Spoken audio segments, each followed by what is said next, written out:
कार्यक्रम के पुण्यार्जक हैं श्री कंवरलाल जी महावीर प्रसाद जी, पाटनी, मदनगंज, किशनगढ़, राजस्थान।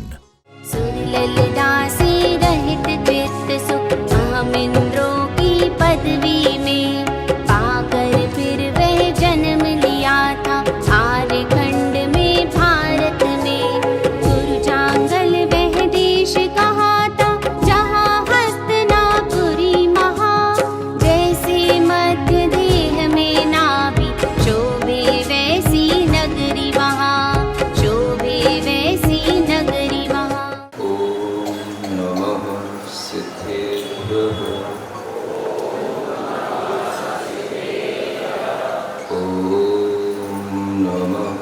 सिद्धेभ्यः।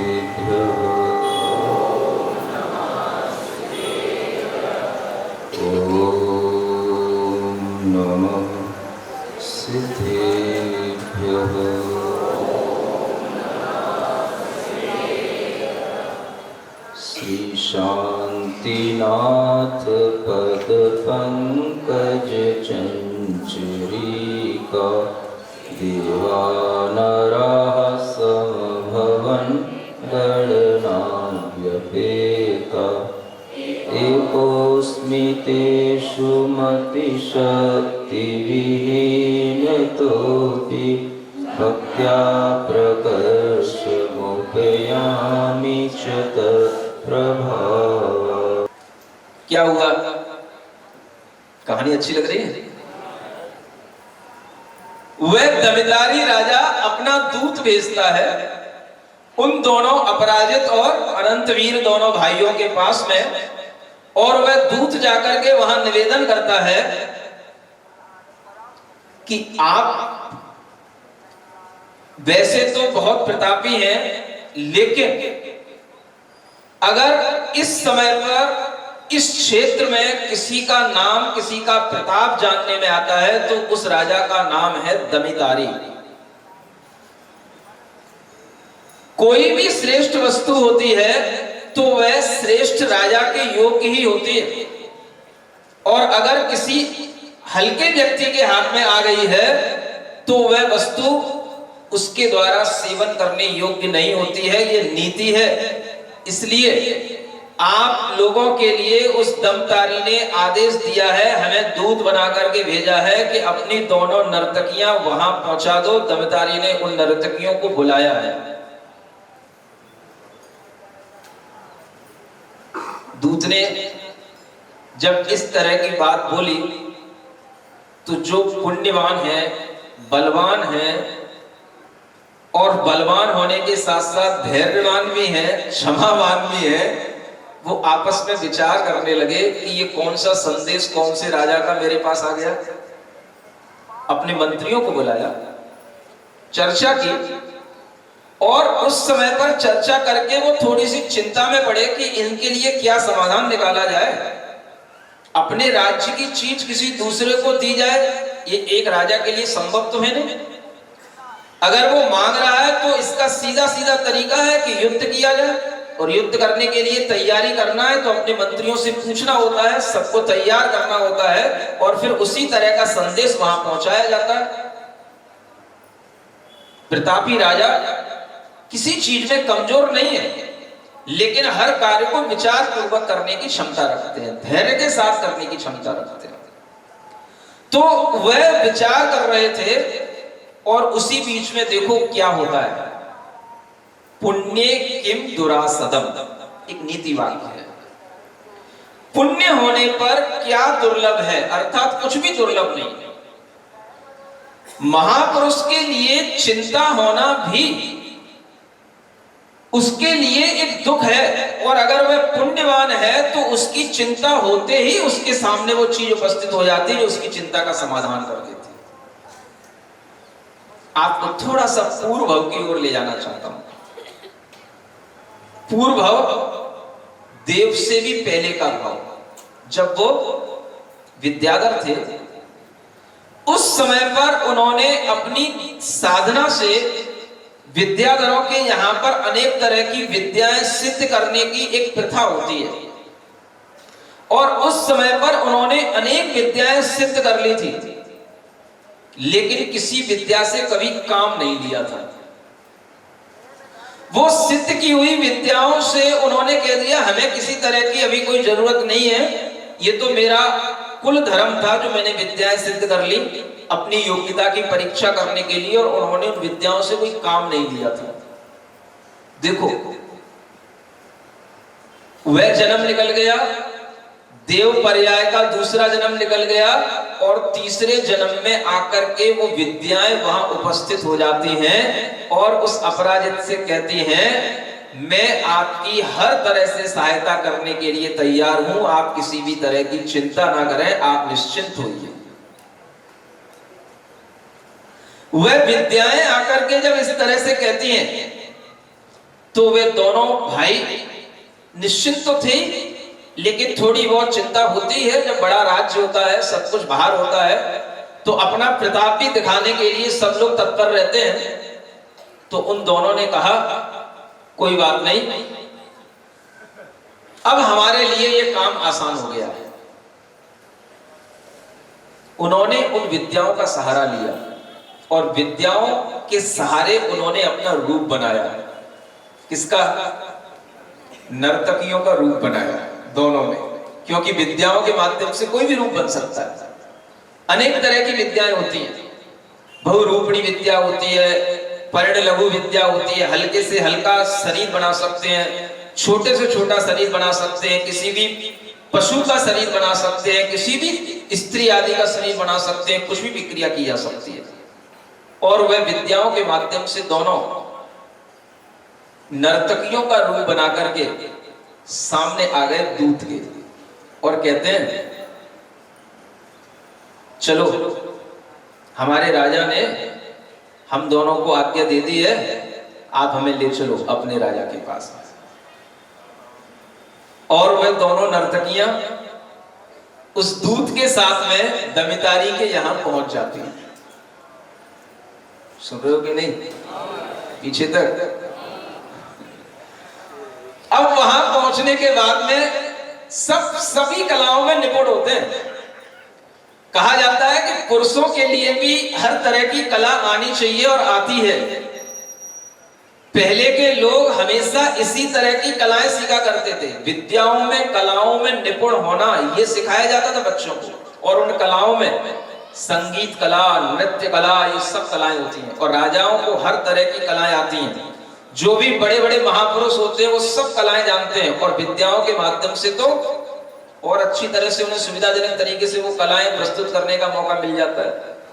तो दोनों कौन कौन? दोनों अपराजित और अनंतवीर नर्तकी के भेष में उस दफ्तारी के यहां पहुंच गए, और वहां जाकर के उसकी राज्य में, उसकी राज्य सभा में, दमितारी की सभा में अच्छे हाव भाव विलास के साथ में बढ़िया नृत्य किया, सुंदर रूप बना करके उस दमितारी को मोहित कर लिया, और दमितारी प्रसन्न हो गया। दमितारी प्रसन्न हो गया। कुछ दिनों बाद उसने अपनी पुत्री को उन दोनों नर्तकियों के लिए भेंट किया, उनसे वार्ता कराई और कहा कि इस तरह की नृत्य कला मेरी पुत्री को सिखा दो। दोनों ने कहा ठीक है। वह नृत्य कला उसकी पुत्री को सिखाने लगे।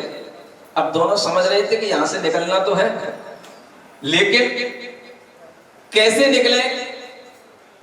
तो जो महापुरुष होते हैं वो कभी भी किसी भी काम में कभी भी हानि नहीं रखते हैं, लाभ करके ही निकलते हैं। उनने सोचा अब निकलना तो है यहां से, वो तो अपने हाथ की बात है, विद्याएं अपने साथ में जब चाहेंगे तब निकल जाएंगे। चलो ठीक है।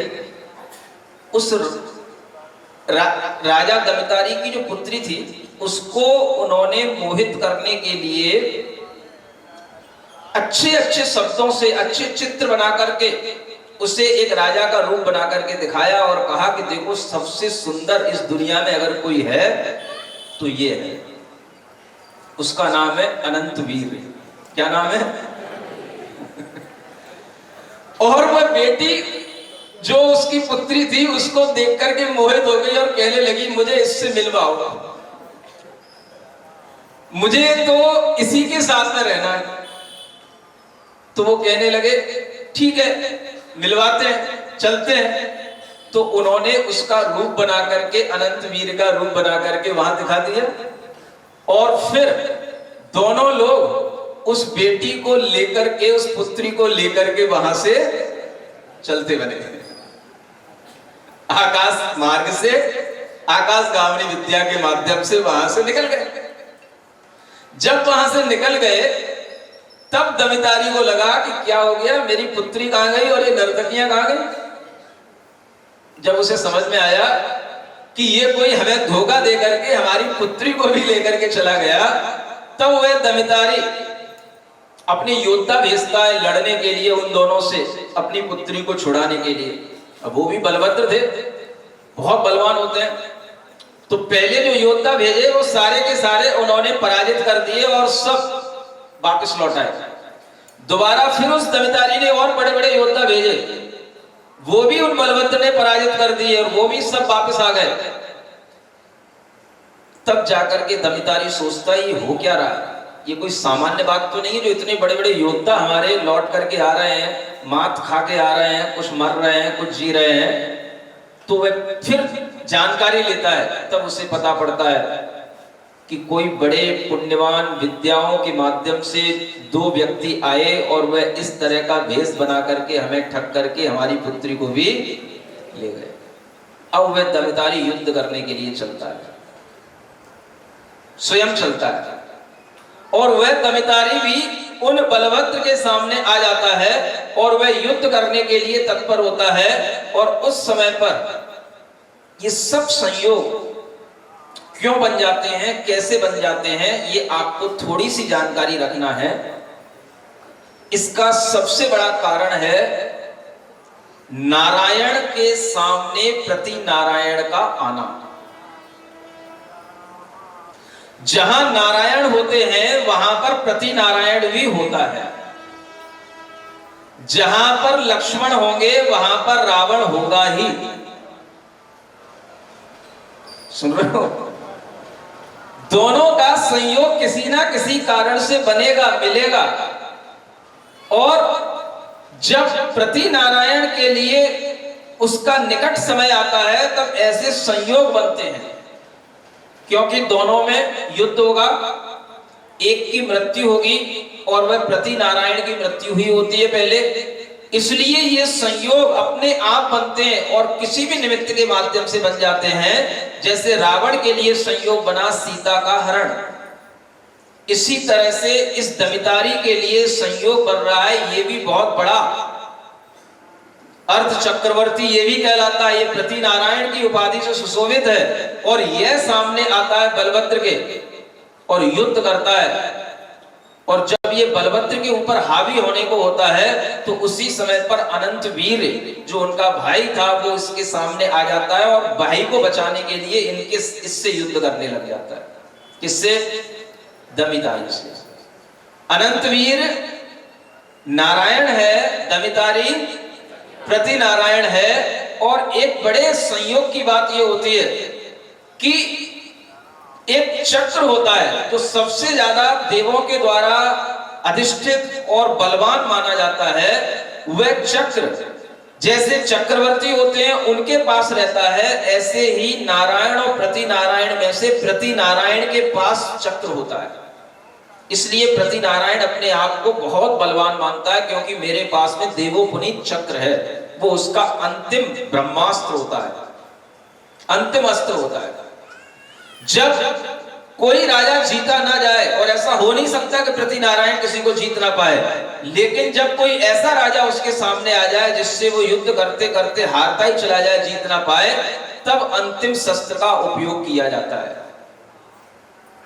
जिसे बोलते हैं ब्रह्मास्त्र। सबने सुना है ना रामायण में, अंतिम अस्त्र।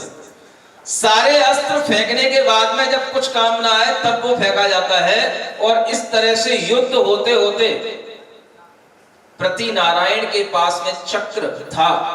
जब उसने देखा कि हम अनंत वीर से जीत नहीं पा रहे हैं और ये अनंत वीर हमारे ऊपर हावी होता चला जा रहा है, तो अपनी रक्षा करने के लिए उसने चक्र का स्मरण किया चक्र उसके हाथ में आया और उसने वह चक्र अनंत वीर के लिए फेंका और वह चक्र अनंत वीर के पास पहुंच करके उसकी प्रदक्षिणा करके उसके दाहिने हाथ पर सुशोभित होने लग गया। मतलब चक्र किसका था और आ गया किसके हाथ में?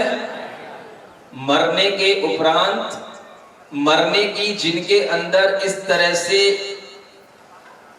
स्थिति बन जाती है, उनके लिए ऐसे निमित्त बन जाते हैं कि अपनी चीज ही अपनी मृत्यु के लिए कारण बन जाती है। जब बुरा समय आता है, विपत्ति का समय आता है, भाग्य विपरीत होता है, तो अपनी ही चीज अपने लिए विपरीत बन जाती है। बड़े बड़े राजाओं के लिए भी ऐसा होता है, छोटे छोटे व्यक्तियों के लिए हो जाए तो कोई बड़ी बात नहीं है।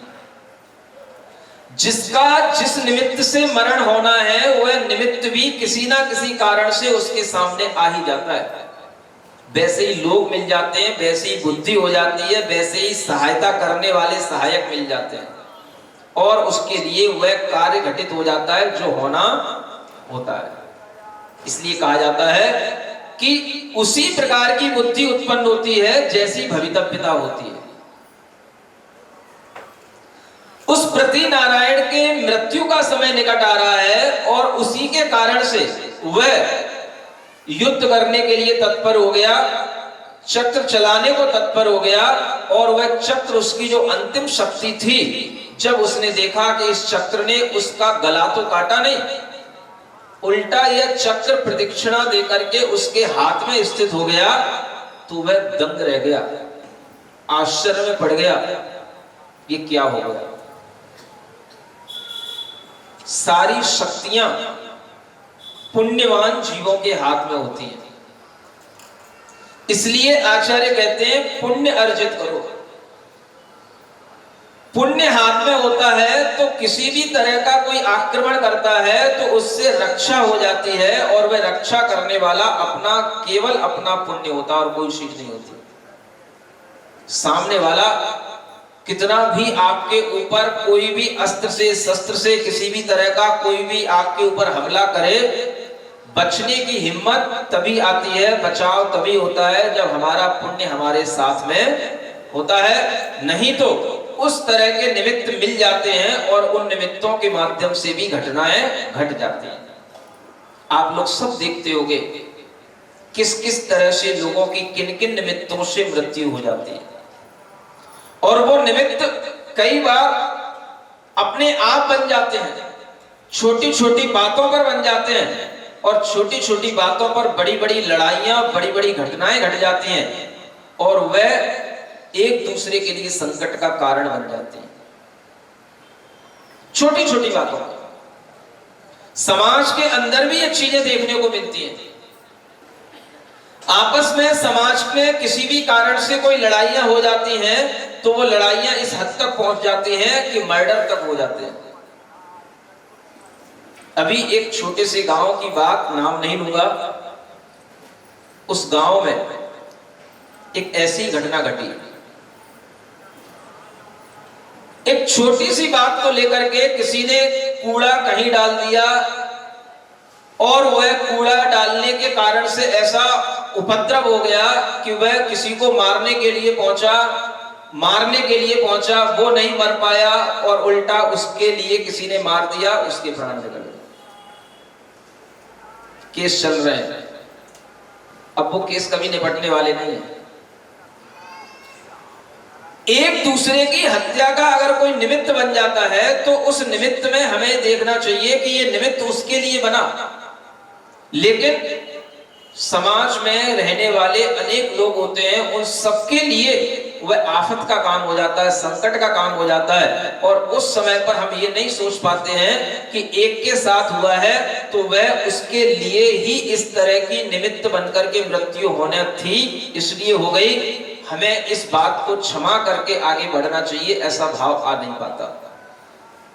और सब बैर निकालने के लिए कुछ ना कुछ उपाय अदालतें, कोर्टों के माध्यम से, फांसी दिलाना, सजा दिलाना, इस तरह के बड़े बड़े हिंसा के भाव करके अपना जीवन जी रहे हैं, जीते रहते हैं। इस तरह की मृत्युएं जब होती हैं तो ये समझ करके चलें कि ये निमित्त किस तरह के बन जाते हैं। कई बार तो ऐसे भी निमित्त बन जाते हैं जो हम सोच भी नहीं पाते हैं, और एक सामान्य सी बात पर हमारे लिए इतनी बड़ी बड़ी घटनाएं देखने में आ जाती हैं।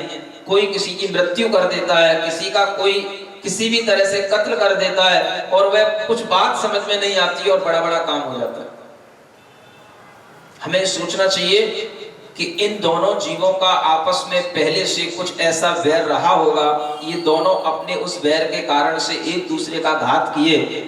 समझदार लोग वह हैं जो उस वैर को अपने में ना बहाने और उस वैर को आगे के लिए ना बढ़ाएं, क्योंकि जिनका वैर जिनके साथ था उन्होंने तो अपना वैर पूरा कर लिया, वो तो निकल गया, एक चला गया, एक रह गया। अब उसके इर्द गिर्द रहने वाले अनेक लोग अपने अंदर वैर को बढ़ाते रहते हैं और उस वैर की गांठ को पनपने देते हैं, बढ़ाते चले जाते हैं। ये हमारी जो अज्ञानताएं होती हैं, इनसे फिर हमारा वह वैर जन्म जन्म तक चलता रहता है। सबसे बड़ी गलती तो यही हो गई थी कि वह निदान बंद कर लिया गया, जो विद्याधर के भव में उस राजा ने कर लिया। और निदान बंद जब नारायण का हो जाता है तो इस तरह से उन्हें प्रति नारायण के सामने आना ही होता है, लेकिन अंत दोनों का बुरा होता है। थोड़ी देर की वह जीत हार है, लेकिन अंत होने के उपरांत दोनों की ही गति खराब होती है।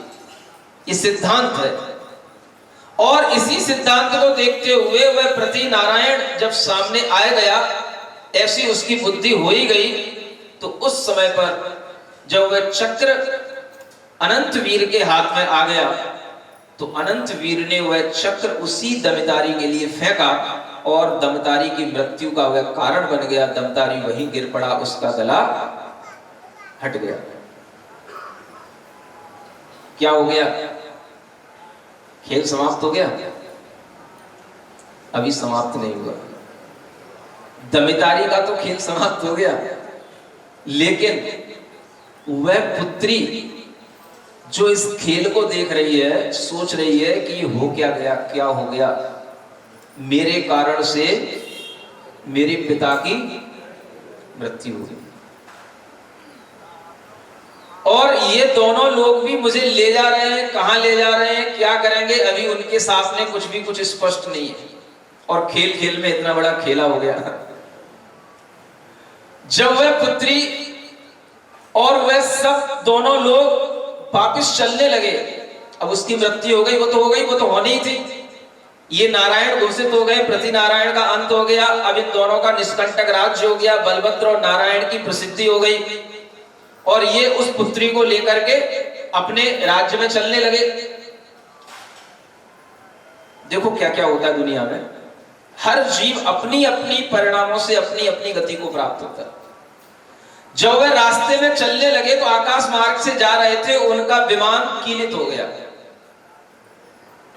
विमान कीलित हो गया, विचार करने लगे क्या हो गया। विमान कीलित होने का मतलब क्या है, नीचे देखा तो एक बड़ा समोसरण लगा हुआ था। देखा कि उसमें केवली भगवान विराजमान है, समोसरण है, समोसरण के ऊपर से वह केवली भगवान का गंधकुटी के रूप में, उसके ऊपर से विमान गुजर नहीं सकता, वह विमान रुक गया। और उस समय पर वह सभी जीव समोसरण में आए, बैठे, दर्शन किए, उपदेश सुना, और उपदेश सुनने के बाद में वह जो कनक श्री नाम की पुत्री थी, कौन सी, श्री बाद में लगाया जाता है इसलिए पहले कहा था मैंने, सुन रहे हो ना, कनक श्री नाम की उसकी पुत्री थी। वह कहने लगी, भगवान हमने ऐसे कौन से पूर्व जन्म में पाप किए जिसके फल से आज मुझे ये दुख मिल रहा है। मेरा पिता चला गया, मुझे एक तरह से मेरे भविष्य का कुछ भी पता नहीं है, मैं क्या हूं, कहां हूं, मुझे दुख क्यों मिल रहा है। तो वह केवली भगवान उसके बारे में बताते हैं, उसके पूर्व भव के बारे में बताते हैं और उसे संतुष्ट करते हैं।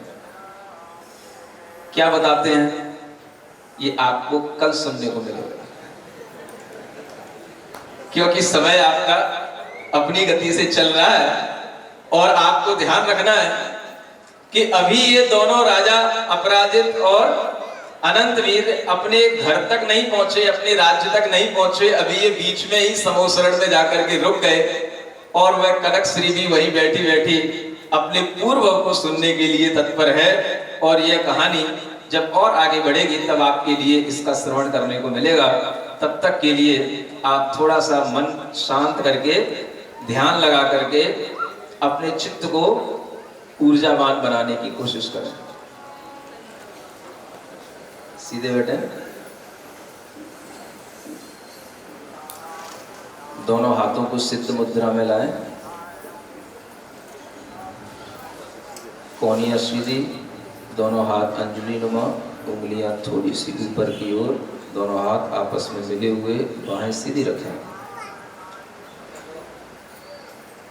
आंखें बंद करें। अपनी हथेलियों पर सिद्ध शिला की अनुभूति करते हुए सिद्ध भगवंतों का स्मरण करें। ओम और अरहम, यह पंच परमेष्ठी और सिद्धों के बीज मंत्र।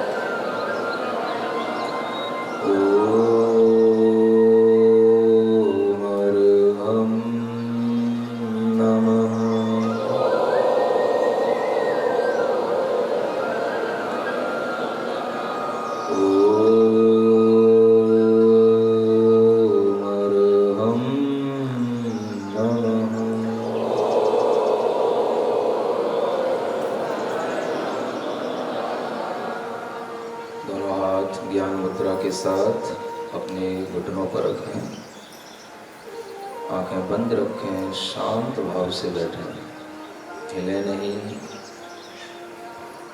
शरीर को स्थिर रखें। अपनी श्वास को देखते हुए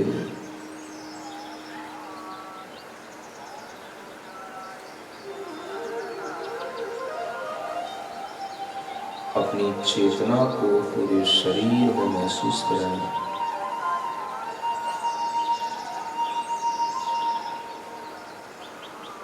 मेरी चेतना कितनी शांत है,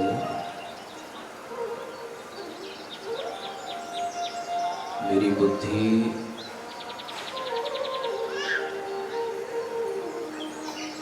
कितनी शांत है,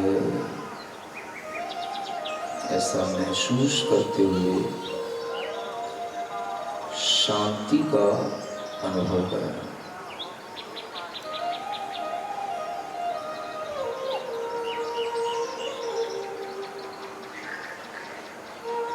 उस क्षण का विचार करें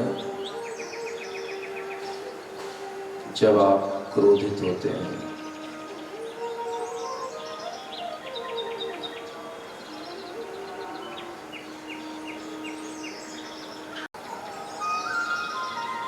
दोनों हाथ जोड़ें। न तन में हो रोग, न मन में अशांति,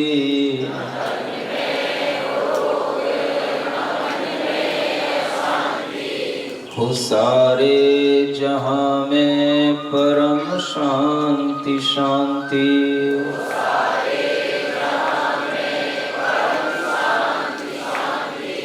न तन में हो रोग, न मन में अशांति,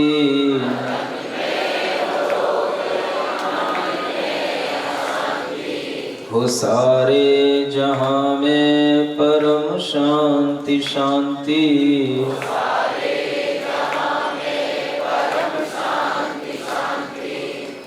परम शांति अरहम सभी को मिला लो।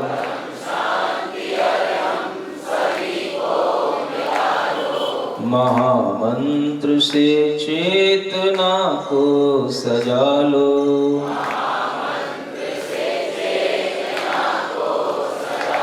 ओम अरहम नमः, ओम अरहम नमः, ओम अरहम नमः, ओम अरहम नमः, ओम अरहम नमः, ओम अरहम नमः, ओम अरहम नमः, ओम अरहम नमः, ओम अरहम नमः, ओम अरहम नमः, ओम अरहम नमः, ओम अरहम नमः, ओम अरहम नमः, ओम अरहम नमः, ओम अरहम नमः, ओम।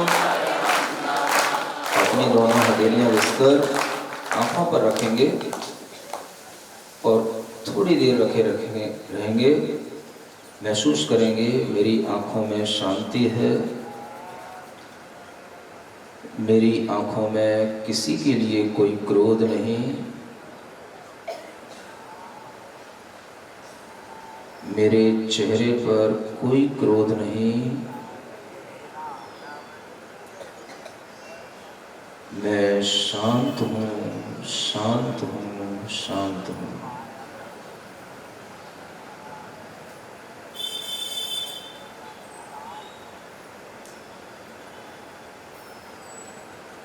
हाथ हटाएं और अपनी आंखें खोलें। बोलिए शांतिनाथ भगवान की जय।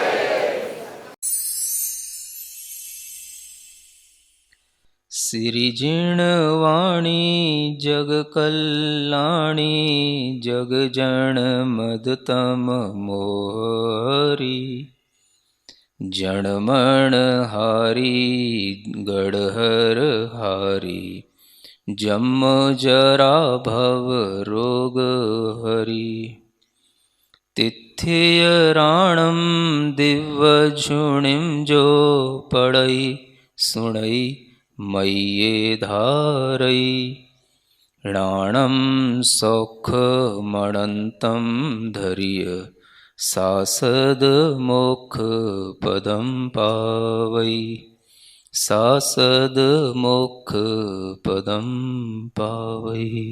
इस कार्यक्रम के पुण्यार्जक थे श्री कंवरलाल जी महावीर प्रसाद जी, पाटनी, मदनगंज, किशनगढ़, राजस्थान।